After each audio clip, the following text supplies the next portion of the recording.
to another episode of Money Mondays with Alexis Milord. If you're new here, thank you for joining us. Money Mondays is supposed to be a platform that I created for the minority communities, especially young children, to have access to information that they would normally have access to so that they can start off younger and better than we did in generations before us to come. And with me today, I have our very special co-host, Miss Rennisha Gale. Say welcome. Hello, and thank you again for Rennisha. having me on the show. I guess the vote won that I am now officially the co-host. Yes, you are now officially the co-host indefinitely or until we kick her out, right? Yes, I'm not going anywhere. I'm like a little leaf. So today's show, we're going to be talking all about, drum roll, pretty please, while I pull up the chat so I can chat with y'all. We're talking about business plans, everything you need to know about business plans, what you need to have in your business plans, how you should write your business plan, all that good stuff. Before we get into it though, I just want everybody to know that we are live. We're live on Facebook and we're live on YouTube. So the conversation is open to you guys. Make sure you're commenting, you're asking questions. Play with us in the comments, all right? So, welcome. We have a viewer. Welcome. We're just saying that we're talking about business plans today, and the conversation is live, so join the conversation. Make sure you leave me a comment either on Facebook or on YouTube. We're happy to hear from you, all right? Let's jump into it.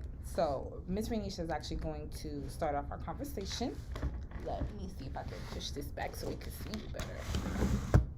There we go. All right. Well, again, I want to say thank you guys on Money Monday for giving me the opportunity to hang out with you guys, give some of the information that I've gotten throughout the years, and be able to go ahead and share it with my brothers and sisters in the community so you guys can go ahead and make wise, firm decisions when doing stuff. Absolutely. You know, I really am a firm believer of knowledge is power. And not because it's not your forte doesn't mean that you cannot try to read and understand for yourself instead of taking the easy route and then asking, why did this happen to me? This is not what I wanted. So, you know, definitely read. And it's something that Alexis had to teach me over again, to always read and double read the information given in front of you and even the information that you put down. I'll be quite honest with you. A lot of times I do presentations and stuff like that, and my beautiful, beautiful boss lady right here always has to correct me. I do have another person on my team. Which she's been using more because the last this time one I been laughed too at busy. her. And this one laughed at me so horribly bad. You know, I had to question myself here. I wasn't laughing at her though. I was She was laughing at the work. word or the sentence or something like that. That's it. You know, I had to. She's lucky I love her. That's all I have to say. It put me in a better spirit for that day. So thank you. I do. And you see, she's still laughing because she's thinking about the word. She's thinking about that word again. So she's cracking up laughing. I'm just saying. So I do want to mention before you get started that, in my opinion, I think there's two different types of business plans. I think there's a business plan that you keep and you follow for yourself, and I think there's a business plan that you would use to show other people if you have a presentation or a meeting, you want investors to invest in you. What do you think? I agree. So what's your basis of conversations today? Because I want to talk about what the two different types of business plans need to have. So let's start with you. All right. So what I'm going to start on is you seeing your need. So say you're in the community, you see a need, and you see a need not being fulfilled. And you say to yourself, okay, well, I think I can start a business doing this. A lot of times we get this vision and we can see the end of the vision, but we're not seeing the middle of the vision, which is your meat and your potatoes and your vegetables that you really don't want to eat. So you see it and you're like, oh yeah, I can make so much money just selling here because everybody comes to me with hair and asks me about hair advice, and I'm doing everybody's weave. So why don't just sell the hair? Common sense, right? but then you're not seeing a lot of the outlines, the in-betweens, that you're only making pennies on the dollar. A lot of people are go through things thinking, oh, I get a bunch of weed for $10 and resell it and make $50. It doesn't always work out that way. You have to start little, getting bigger, etc. Finding a system, because a lot of the systems out there are very costly. So now you're looking at systems and you're like, okay, I can't afford this, and then it's like, bummer. You feel like it just put a damper in your whole situation. You don't want to do Excel spreadsheets. I mean, this is just for different types of business. I'm not saying all businesses are like this, but what I'm saying is do your research. So that way it's not going to stop your growing pains or help your growing pains, but doing your research allows you to kind of gauge and have an idea of the disappointment that you will face in having a business, because everything is not peaches and cream. A lot of people see somebody successful in the field in which they want to go in, but again, you did not see that growing pain or that growing spurt. So sometimes it's good to do research. Also look at people in the community that's already doing it. Follow their pages. Look at what their prices are, stuff like that, just to gauge an idea. I'm a firm believer in, when you're competing, always look at all the prices and try to be that median price. So that way you could gain the customers. A lot of successful businesses, what they do is they rope you in with a low price to gain your trust. And then of course, when it's time to renegotiate, the price goes up. A lot of us face that a lot of times with these cable companies. They start you with an introductory price, and then boom, it's up. And then sometimes you're forced in a position like, do I really want to go through the drama of getting somebody new? I might as well just pay the additional price or haggle a little bit more. So same concept with any other business.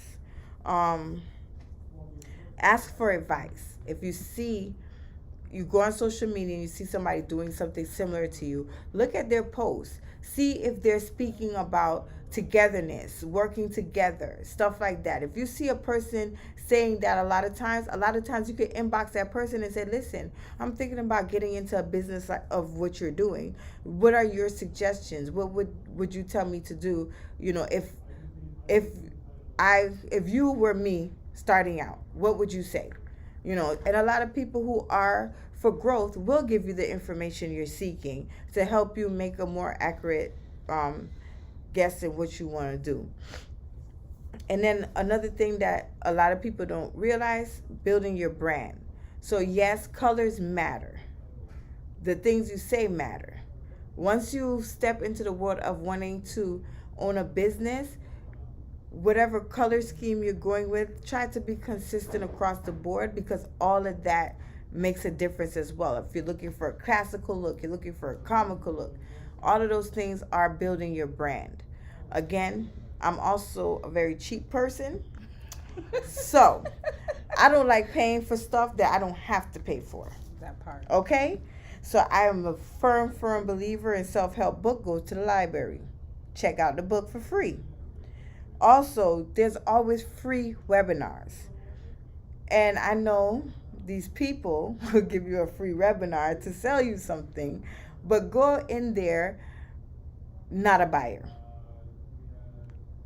I'm going to repeat that. Go in, not a buyer. Go to the webinar, not a buyer. Just walk in there, because they're going to give you a slew of information. They're not going to give you the meat and potatoes, but they're going to give you an outline. And sometimes that outline alone, once you do your research, it's going to help you far in your business.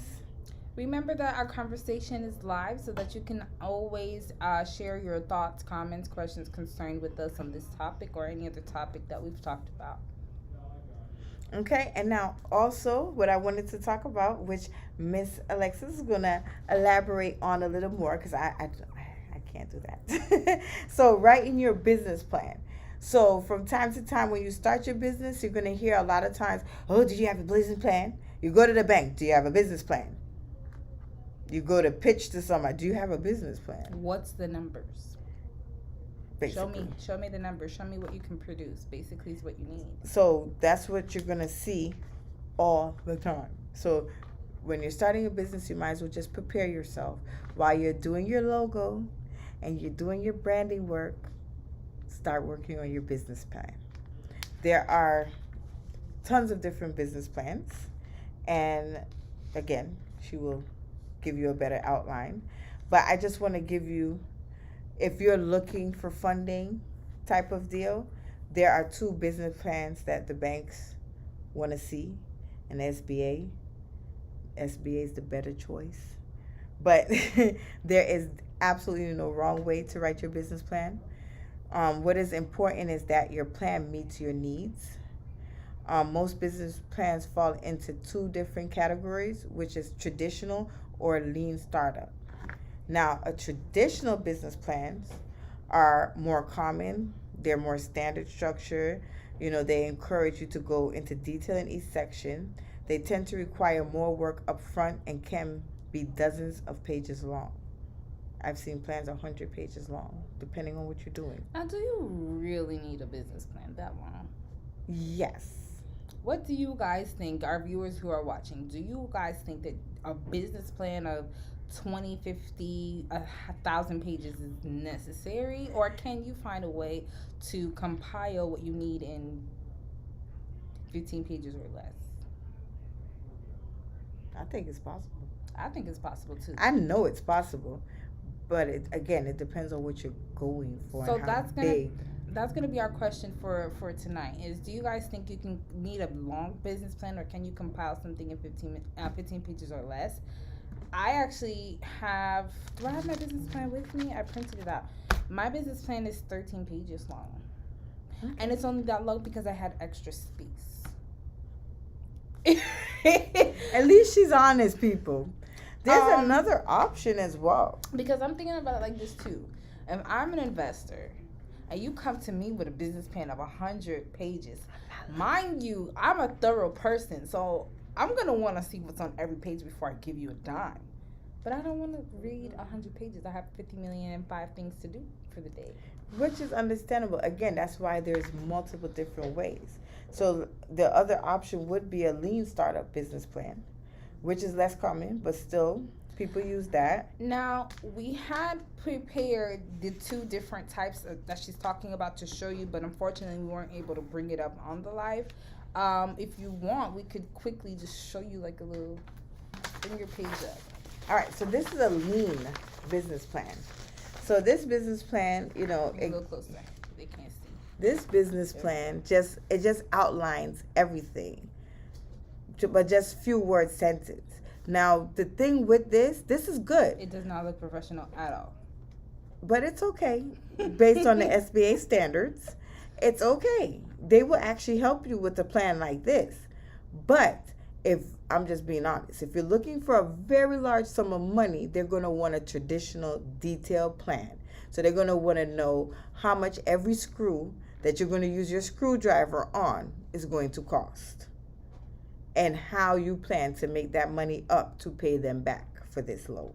Absolutely. So that's what they're looking for when you're doing a business plan. Now, there are some more outlines and structures as well that are needed. And I do have some more suggestions or advice for you. But I want Miss my turn to explain to you your meat and your potatoes that should be in your business plan. Yeah, so remember I said at the beginning, and guys, give us some questions, give us some comments. We're live. Tune in with us. Our question of the day is, do you think your business plan needs to be very long, or can you compile it to 15 pages or less?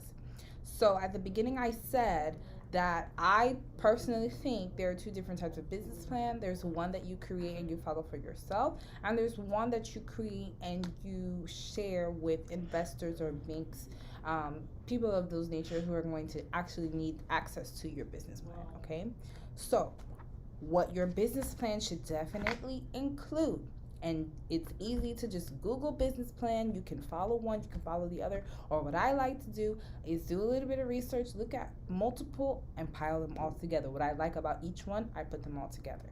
Alexis tip. So, product, and this should be a generalized paragraph or summary of what it is that you're selling. For me, my product would be homes, real estate, commercial properties, things of that nature. Who is your target audience? So, for example, with Money Mondays, my target audience are going to be minority communities. So that's Hispanics, Black people, Indians, people of those natures. I want that information to get out to those kinds of people. Vision. What is your goal of the company? So, is your goal to feed 50,000 homeless people in a year? Um, Next, what is the problem that you identify to be solved within your industry? That's very important. And then you want to give a detailed list of products and services that you provide. You also want to have a research and development portion of your business plan. So, this is where you're going to list all the research that you're conducting in order to solve the problem that you've identified. You're also going to have a growth strategy. So, what steps are you going to take to make your business grow? How are you going to reach your audience? How are you going to market yourself? What is the role that everybody in your business plays? Is it just you and you have to play multiple hats? Or are there multiple roles, people who can play different roles, executive roles in your business? Also, this is a big one. How do you plan to give back to your community?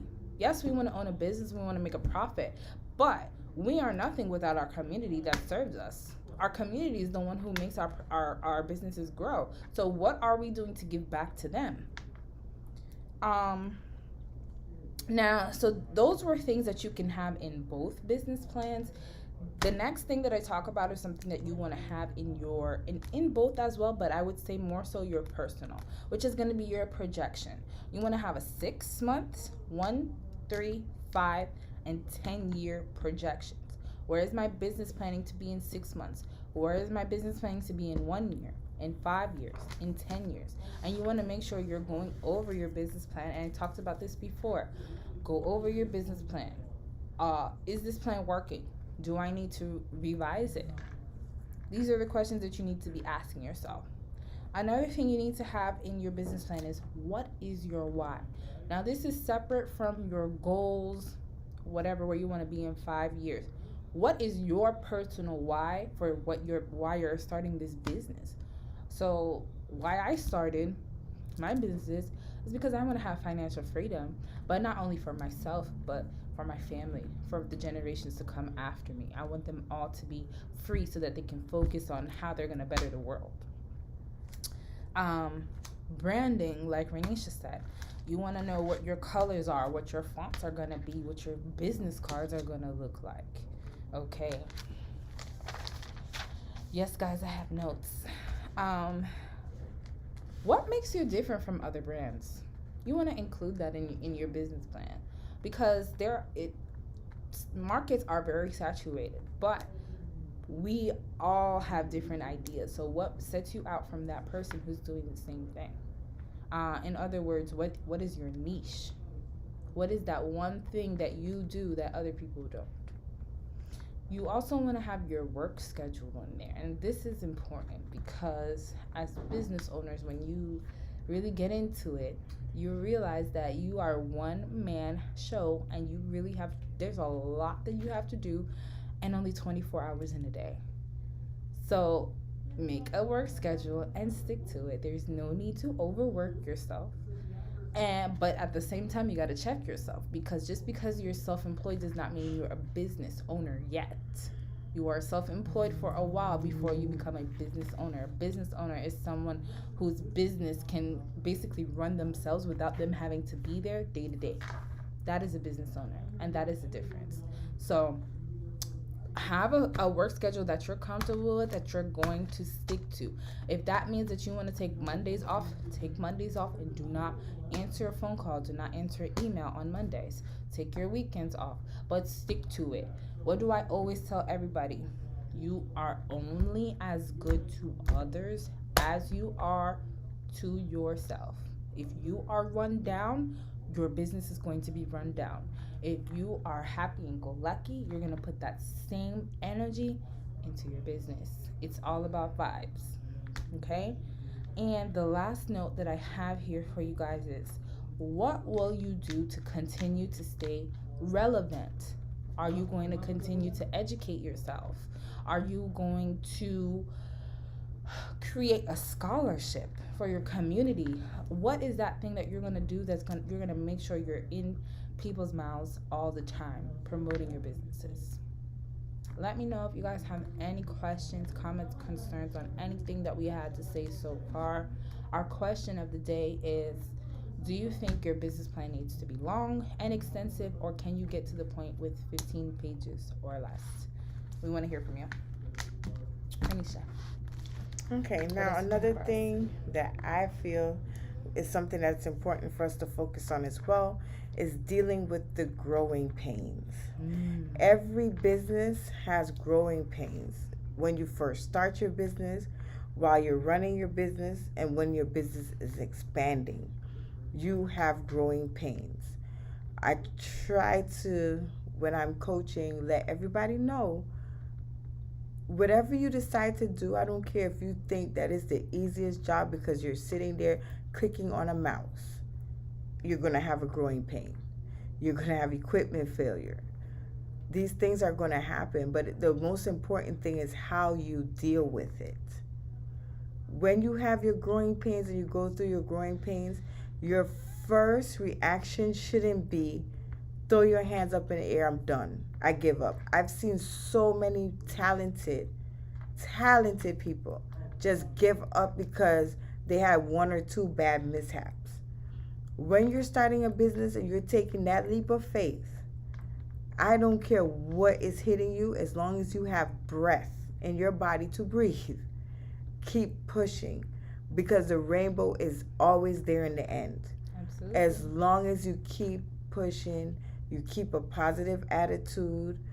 You know, I'm very big on meditation, very, very big on it. So, you know, and meditation doesn't mean that you have to sit there like Buddha and who. Meditation to me is relax, breathing in and out, just relaxing and knowing that I don't have the answers. I don't need to have the answers. I just need to keep trying. And it's okay to keep looking for the answers. Yep. And basically when I'm coaching any business client, that's what I'm telling them. You need to know that it's not a bed of roses. Everything has to grow. You have to create the seed. You have to water that seed. You have to watch that seed spurt out that little green thing. I forgot. I wasn't good in science. But you know what I'm trying to say. It's all stages. Same thing with being a child. It's stages. You become a child. You become a young adult. You become an adult. Then you become a granny and you die. Or a grandpa. We slash out the dying part. We rest. Okay? So I would also, to piggyback off of that, I would say that say your morning affirmations. Saying affirmations as a business owner, because listen, I had an epiphany the other day. Why is owning or being a self-employed the hardest thing to do? Is because you're literally working on yourself. You are literally guarantee working on yourself night and day, because your business is it's coming from you. So what I would say is say affirmations, have a list, have them in your office, print them out, and just keep them. My favorite affirmation, although I'm not gonna lie, I slip up sometimes, but my favorite affirmation is, things are always working out for me, because they are. Can I give you a morning example this morning without giving too many details? So it's a running joke that I usually get into the office later than Rennisha does. But today I was here before her. And when she did come in, she was very down. So we had this conversation and she let me know what was going on. And I had to give her a pep talk, and she was like, yeah, I'm going to go tell them off and all this other stuff. I'm like, listen, no, you're not going to tell anybody off. If you really need to get that anger out, write it down, shred it, throw it out, delete the email, whatever. Not even an hour or two later, she got a phone call that completely changed her mood, and it was the outcome that she was looking for. Right? Yes. So Because what I'm trying to say is just because there's an upset at this time and moment does not mean you won't find the solution in 5 minutes, in a day, in a week. Take a step back, relax, woosah, pray about it, meditate, and let it come to you. Mm-hmm. Absolutely right. She right. Okay. And then another thing that we have to reflect on is dealing with rejections. So, I wanted to touch on that because even though I'm good at coaching and I'm good at telling what they need to hear, sometimes I need to be coached as well. Oh, yeah. And I feel like a good teacher never stops learning. So, because you know you have the answers, sometimes you don't have the answer for yourself. And that's what I tell people a lot of times. People are around me and I'm helping them and they're like, you know, you must never go through anything bad. You don't have a bad day and you don't have this and you don't have that. And I'm just like, yes, I do. Not because, you know, you come into my office and you see that I'm smiling and I'm giving you some encouragement. At times, I need encouragement myself and I need teaching myself. And that's why I have my own teacher that teaches me daily and gives me things to do as well. But I wanted to touch on dealing with rejection. And I'm used to rejection, but we need to learn how to deal with things on an emotional level. So when I say on an emotional level, I know a lot of times we'll start a business and we go to our family and we expect our family to be our first buyer. And they're the worst buyers, actually, because your family is either you're going to give me this product for free or I'm not going to invest in you. So then it makes you feel like, am I even worth it? If my inner circle won't even invest $1 in me? And that's funny because when you start a business, those are the people who they always tell you to use your them first. Use your sphere of influence first. And I would say don't. I say don't. Anytime I start doing a business, my family's like, hold on, you selling that? You didn't tell me you were selling that? Because now you have a need for it.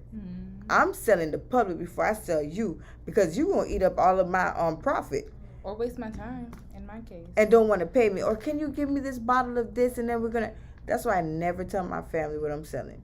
Then when they accidentally stumble across somewhere and they go to buy it, they see I'm over there selling it.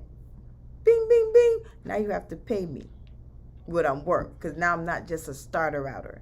And I know a lot of time family, you know, they like to get you when you just start and they come and eat up all your product and don't give you a dime and then duck you. You know, y'all know what I'm talking about. Or friends, co-workers at work. Because let me tell you, my mother got into Mary Kay a few years ago, right? And she's so nice and everything like that. My mom was a little bougie queen, so she would go with her little Mary Kay. Do you want to buy? Do you want to buy? I have makeup. I have lipstick. And they would take the makeup and lipstick and be like, oh, I'll pay you next week. And next week turns into a year. And they dodge her. You know, when you get in the bathroom, they run out the bathroom. No, they don't dodge her. They sit in her face. Oh, ooh, yeah. I'm going to pay you. I'm going to pay you when I get the money. That kind of nerves? Yes, girl. Ooh, that's hilarious. That's a good one. I'm used to them dodging. You know, like it'll be that one person you have lunch with every day. And then all of a sudden, from the moment they take that product, you don't have lunch with them no more. I be like, I see you. You can have that pity product. I'm good. You'll come to know that your biggest supporters are people you don't even know. At all. So be nice to everyone that you meet, because you never know who you might encounter. Don't judge a book by its cover. Absolutely.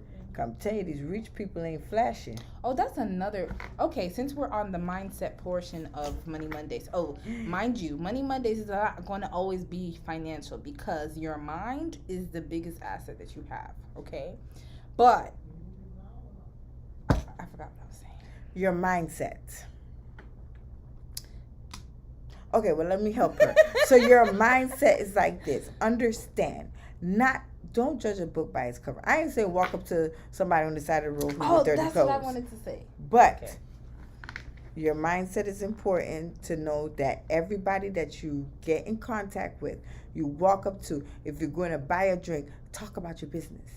You never know what that person in that room is going through. They could either be one of your biggest customers or they can help invest in your business. For me, it never fails because You know what? You judge people by their appearance. So if someone has a certain type of shoes on, or they're driving a certain type of car, they just look like they have a little money. You treat them better, and Uses their mama stuff. and you treat the person who may not be dressed well or whatever a little bit less. But guess what? What I've seen time and time again in business is that that person that you least suspect, oh, boo, they the one who really got it. Okay, and the person who's all dressed up and they designer this, they ain't got really nothing. They scamming, or they driving their mama's car, or using their mama credit card, Or their girlfriend, their cousin, their brother, their sister. No, don't judge a book by its. You never know who it's coming from. And let me tell you something. The real rich, no, those stuff ain't worth it. I'm not paying all that money for a name. Your car depreciates value as soon as you walk off the lot. And I see a lot of people, especially the younger ones, the YouTubers, come into money, and the first thing they want to rent homes that are, they're nice, but you're renting. You want to buy cars that, can you sell these things back later on? Buy cars, buy jewelry, buy TV and phone. Can you sell those things back and get a decent equity? Like you can sell a piece of real estate. And a piece of real estate will be in the family forever. Okay. And grow value over time.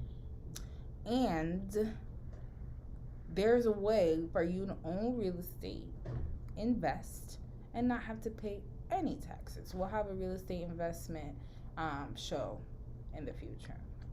But yeah, mic drop. Yeah, so definitely, again, don't judge a book by its cover.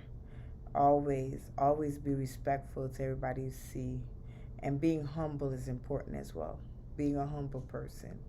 You know what your talents are. Let your talent speak for itself. You don't have to be the barking dog of the parade. Let your values speak for itself and your integrity. And don't be a money chaser. Yeah. Let me tell you, money respects no one at all. Don't be a money chaser, and also don't compare yourself to other people, because this is a big thing as well. You'll see people who are in the same field as you, and they're getting a lot more business than you, and you're wondering how. Oh, I've helped this person for free. I've done so many things for these people without even asking for a dime. Or I've given free education. Or I've just helped someone just out of the goodness of my heart, and I'm still here. Meanwhile, you are charging people way more than you need to be, and you're driving a BMW, and you have a big house. And listen, there's a wheel, and the wheel's turning. So just continue to do you and go at your pace. Because there's something called karma, and you don't want to be on the receiving end of some bad karma. That's true. Not all money is good money. 100% true. I second that one. So what's our next mindset tip that we're talking about? Building relationships. Woo! Major key. You want to elaborate? Why? That was your list. Go ahead. I'll piggyback off you. So building relationships. See, I feel like I'm coaching here, man. But building relationships. It's important to build relationships. Building relationships with everybody that you meet. So even, for instance, you walk up to somebody and that person's in, what can I say? Like, prime example, me and her. Okay? She's in real estate. The story of how we met? Because I don't think we told them that before. Okay, so how we met.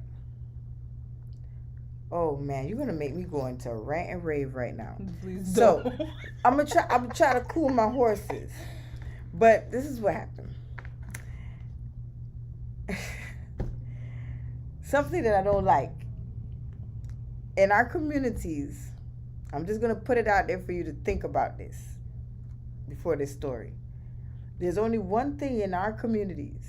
I wouldn't say our community. I would say the minority communities, the lower income communities are title, loan places, and pawn shops. Oh, and churches, boo. and churches. Let me, hey, I'm trying to behave. We're going to have another episode. Now, with that said, I got into a bind in my life, and I had to take out a title loan on a vehicle that I had. I think they call it the black man's Bentley. Had to be. This vehicle has gotten me out of every circumstance. I literally title loaned this vehicle about 3 times. It's a Chrysler 300. Okay, it's years ago. About what, 4 years ago? But anyways, so I got into this bind. I was on this property. The owner said, oh, I want to sell my property. I don't care that you guys are in here. I don't care that you guys have a lease. You know, usually the lease is supposed to protect the tenants. It's not true. Never does. In my case. It's true, but it's people true, don't but follow the rules. They don't follow the rules, and judges go along with it. Even though you have the paper in black and white. But I'm just saying, not my business. Judge says, okay, listen, ma'am. She wants you off the property. You got 1-2 weeks to get off the property. Blah. Okay, fine. Now, in order to move to the new location, I'm short a few grand, okay? I decided to put up my car because they usually give me about $3,000 for that vehicle.